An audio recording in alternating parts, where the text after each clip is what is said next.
So good morning, everyone. Thank you for joining us. We are at a house where we're going to show you an interesting demonstration. I am Lily. I am with SAWS, and we are talking to Heather, who is in our conservation department. Heather is going to show us how to kill weeds in our flower beds. You know, we don't always need to kill every weed, but if we want to change what's in our beds or in our landscape, and there are weeds there, one easy way to do that organically, cheaply, and using recycled materials is what Heather's going to teach us today. So I'm going to step out of the frame and let Heather take you through the process. Hi everybody, thank you so much for joining us. Today I'm going to share with you my favorite way of taking care of weeds. Probably because it's the easiest way for me to take care of weeds. I happen to love weeds, but not where I don't want them. So what I like to do here at home is smother and cover. So what I've done prior to the scope today is I've laid out cardboard in my bed right over the weeds. And I really mean it, guys, right over the weeds. I didn't pull anything. I just covered, and I was very careful to make sure that I did overlap the cardboard so that no sunlight can get down in between those cracks. The other important thing I think that's important, to point out is that you never want to butt that cardboard, or if you're using several layers of newspaper thick rather than cardboard, you could do that too. Either way, you don't want to get it up to the stems or the crown of the plant. That can invite pests, too much moisture, rot it out, all kinds of nasty things. So it's very important to make sure that you leave several inches on each side of the crown. My favorite mulch that I like to use because it's close to my house and it's organic is the Living Mulch from Gardenville. Although there's lots of different great mulches out there. Like I said, this is just closer to my house. Living Mulch I prefer because it has compost in it. So anytime that I'm doing a task like this, if I can enrich my soil at the same time, give some nutrients so that my plants have something yummy to grip onto, that's going to help them to grow and establish quicker, I'm going to do it. Because of course, once these little grasses are big, I'm not going to have the chance to enrich the soil where I have the chance today. I have a question from a viewer. Will any mulch do? Any mulch will do. Not cypress mulch, probably. I don't prefer to use that. But yes, any mulch will do. Anything you can get your hands on. You know, sometimes what I'll do is I'll lay out tons of leaves that I have, and then I'll put a thinner layer of mulch. Of course, you want to get that mulch layer several inches thick, and you know, it's expensive. So anytime that I can use something that I can find for free, I'll use it. So if I did cardboard and an inch of leaves, then I'd only have to do 2 inches of mulch. So I could save a lot of money that way. So I also do not like putting mulch right up to my home, even though I have a brick house. I just really think it's best practice never to put mulch right up to your house. It's just what I do. So I've laid out the rocks. They're not decorative. They're functional. And eventually you won't see them. So we had another question. They're asking, how do you put mulch that deep when you're close to the plants? Okay, so what I do, if I understand the question correctly, is I dump a big old pile .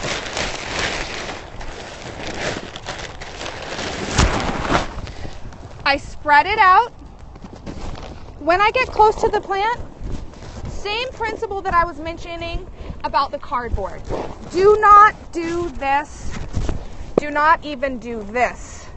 You know, you might think that that looks nice, but it's not good for the plant. I never, ever put mulch close to the stems of my plants. I leave several inches around the crown. And then I'll layer it on thicker. Realistically, when it rains or I hand water, some of the mulch is going to get close to the stems, but I'll just push it back.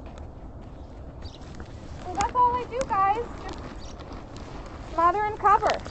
It's worked very well for me. My favorite thing about using an organic and free weed barrier like cardboard or newspaper several layers thick, is it really, really attracts the earthworms. Earthworms love wet paper.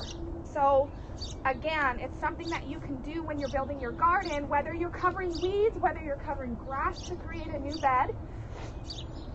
Anything that you can do to make that soil better for years to come, I like to do. So in a few months when I lift this up, if I'm going to plant another plant and I get rid of, I cut some cardboard away and I'm going to plant a new plant, that soil is going to be beautifully black.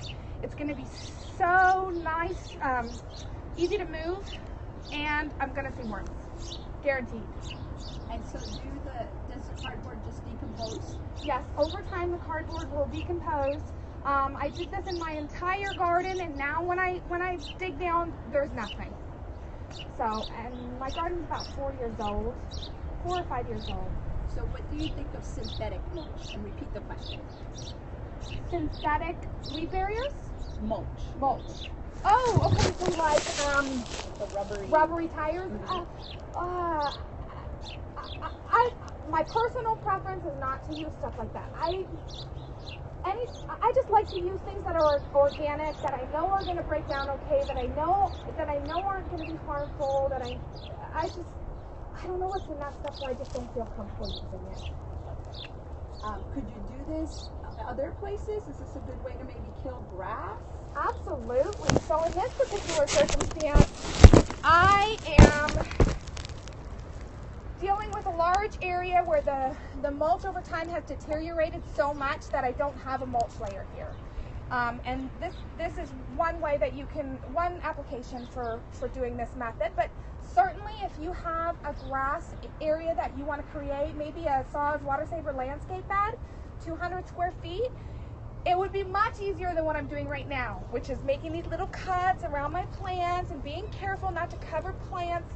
If you create a big, large bed, which is what I did initially, oh my goodness, even easier. Just lay that out, get a big bulk supply of mulch, dump it on top, you're done, and then you can plant when you have time. Does it kill Bermuda grass? I personally have not had good luck with this method with Bermuda grass. Bermuda grass is very, very difficult to kill and very, very invasive. For that, I personally would use an organic, non-selective herbicide method to kill the Bermuda grass when it's actively growing and warm enough. Otherwise, that won't work and you'll just be wasting your money. That is the only time I use a non-selective organic herbicide is with Bermuda grass. I do know that gardening friends have told me they do use this method with Bermuda grass with success, and they just dig it out here and there, but I personally haven't had success. So we lost your microphone. Pick it back up there. Sorry. Sorry. Clip it on your shirt. Okay, thank you. Sorry guys, hope you can hear. So reintroduce yourself and tell them what we're doing and who you are for anybody who's just joined. Sure, my name is Heather Ginsburg and I work for the Conservation Department at the San Antonio Water System. I'm here today to share with you some gardening tips on how you can kill weeds in either existing beds or create a new bed to maybe prep for a SAWS Water Saver Landscape coupon in the future. You don't have to plant your plants the same day, the same week, the same month that you do this. What actually would have been better if I had done, before I planted these plants that I was so excited about that I got these bamboo muhly grass volunteers and wanted to pop them in the ground, I probably should have just done this whole area this way first, moved the mulch to the side, cut the circle, well, it would have been wet, so I could have just pulled the circle out and then planted my plant. That would have been the easiest way. But this is certainly very easy, very sustainable, organic way that you can take care of weeds relatively quickly. As far as in existing beds with plants and not a large area that you could do this with, I hand pull them. You don't want to put the cardboard over, well, personally, I don't put the cardboard over a mulch layer and then put more mulch. This is an existing bed where I used to have bigger plants and I decided to make a change where the mulch layer was completely deteriorated. That's why I chose this method. So you might want to thank, we've been getting lots of hearts. Thank you so much everybody for watching. We're really excited about scoping and showing gardening tips every Thursday at 10:30.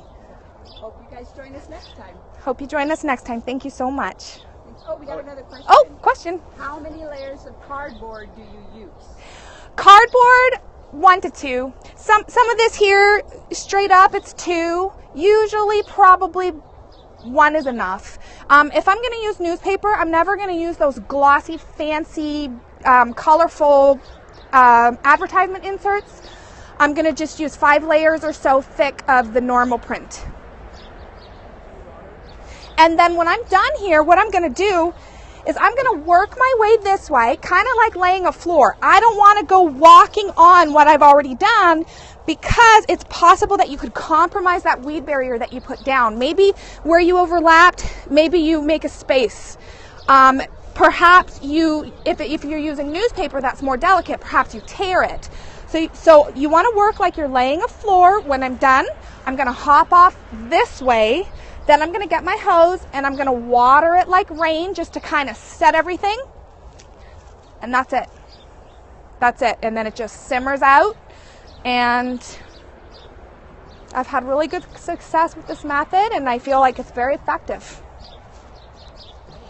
Well, we had one more question, which was, when is the next session? So remind them who you are, when they can catch us, and Sure. Sure. Again, my name is Heather Ginsburg. I work for the Conservation Department at the San Antonio Water System. We are going to be starting to scope conservation and garden tips every Thursday at 10:30. We hope that you'll tune in. And if that time doesn't work for you, you can always watch it afterwards. Or if you would like other garden tips, you could go to our website at www.gardenstylesa.com. Thank you so much. Thank you so much for joining us.